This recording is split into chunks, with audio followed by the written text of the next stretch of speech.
Ever wondered who ruled the vast, mysterious oceans before sailors had maps or compasses? Who could summon storms with a flick of his wrist, or shatter coastlines with a fit of rage? Today, we re-diving deep into the world of Greek mythology to meet one of the most powerful and feared deities of all time. Poseidon, the mighty god of the sea. Born to the Titans Cronus and Rhea, Poseidon had a rough start. His father, terrified of a prophecy that one of his children would overthrow him, swallowed Poseidon and his siblings whole. But their youngest brother, Zeus, escaped this fate. When Zeus forced Cronus to regurgitate his brothers and sisters, after freeing their other relatives, the Cyclopes and the Hecatonchires. From the depths of Tartarus, the three brothers Zeus, Hades, and Poseidon waged a 10-year war against the Titans. When they finally won, they drew lots to divide the cosmos. Zeus claimed the heavens, Hades the underworld, and Poseidon was given dominion over all the waters of the world. From the shimmering surface to the darkest abyss, the sea was his kingdom. Poseidon's most iconic symbol is his trident, a three-pronged spear forged by the Cyclopes. This wasn't just for show. With it, he could stir the calmest waters into a raging tempest, create monstrous waves, and cause devastating earthquakes. By striking the earth, this earned him the title Earthshaker. His power was absolute within his domain, a force of nature that ancient Greeks deeply respected and feared. Sailors would offer prayers and sacrifices to him, hoping for safe passage, because they knew that an angered Poseidon meant certain doom. His palace, a magnificent structure of gems and coral, was said to lie deep beneath the Aegean Sea.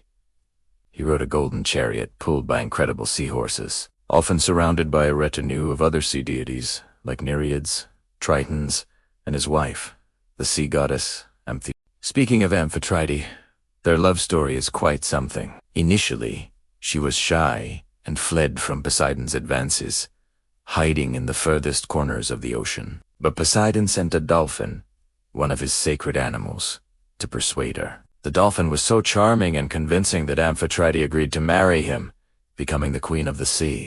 As a reward, Poseidon placed the dolphin's image among the stars, creating the constellation Delphi. But don't let that romantic gesture fool you. Poseidon was known for his tempestuous and unpredictable nature. Much like the sea itself, he could be calm and benevolent one moment, and a furious, vengeful god the next. His temper was legendary. He held grudges for a very long time, and his punishments were often severe and dramatic. One of the most famous examples of his wrath is his relentless persecution of the hero Odysseus. In Homer's Odyssey, Odysseus blinds Poseidon's son, the Cyclops, Polyphemus. This act ignited a fiery rage in the sea god, who then spent the next 10 years tormenting Odysseus, creating storms and obstacles to prevent him from ever returning home to Ithaca. It was a decade-long testament to Poseidon's fury. Another famous tale involves the city of Athens. Both Poseidon and Athena wanted to be the patron deity of this great city. To decide, they held a contest. Each would offer a gift, and the people, or Terrakin, would choose the better one. Poseidon, ever the showman, struck the Acropolis with his trident, and a spring of salt water gushed forth. This gift symbolized naval power and the sea's bounty. Athena, however, took a different approach. She planted an olive seed, which instantly grew into a beautiful olive tree. This tree represented peace, prosperity, and sustenance, providing food, oil, and wood. The Athenians chose Athena's gift, and the city was named after her. Poseidon, in a fit of pique, flooded the surrounding plains, showing that he was not a god to be slighted. Beyond the sea and earthquakes, Poseidon had another, perhaps surprising, domain. Horses. He was often called Hippios, meaning of horses. The connection might seem strange, but it makes sense when you think about the crashing waves on a shore, often described as white horses. It's said that Poseidon created the very first horse.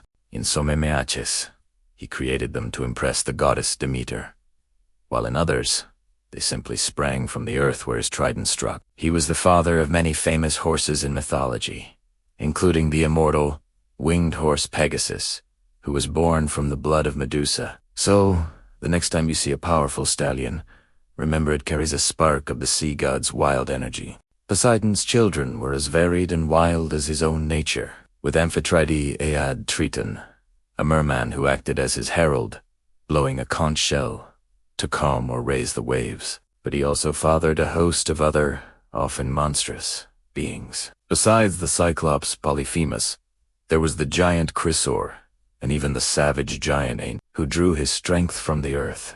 This reflects the dual nature of the sea, itself a source of life and trade, but also a place of chaos, mystery, and danger. Poseidon embodied both these aspects perfectly. Despite his fearsome reputation, Poseidon wasn't always a villain. He was a protector of sailors and fishermen who showed him proper respect. He helped the Greeks during the Trojan War by raising a seawall to protect their ships, and even took on the form of a mortal to rally their troops. His power was a fundamental force of the world. Without him, the rivers wouldn't flow to the sea, the rains wouldn't fall, and the world would be a much drier, less vibrant place. He represented the raw, untamable power of nature, a reminder to the ancient Greeks of their place in a world governed by forces far greater than themselves. So, Poseidon is much more than just a grumpy god with a trident. He is the restless energy of the ocean, the trembling of the earth, the wild spirit of the horse. He is a complex character, a creator and a destroyer, a lover and a vengeful enemy, a symbol of both the terrifying power and the life-giving beauty of the natural world. His stories have captivated people for thousands of years, reminding us that even in our modern world, the power of the sea remains a force to be reckoned with. Thank you so much for joining me on this journey into the depths of Greek mythology. If you enjoyed this video, don't forget to hit that like button, subscribe to the channel, and ring the notification bell so you don't miss our next mythological adventure. Let me know in the comments which god or goddess you'd like to see next. Until then, may your seas be calm.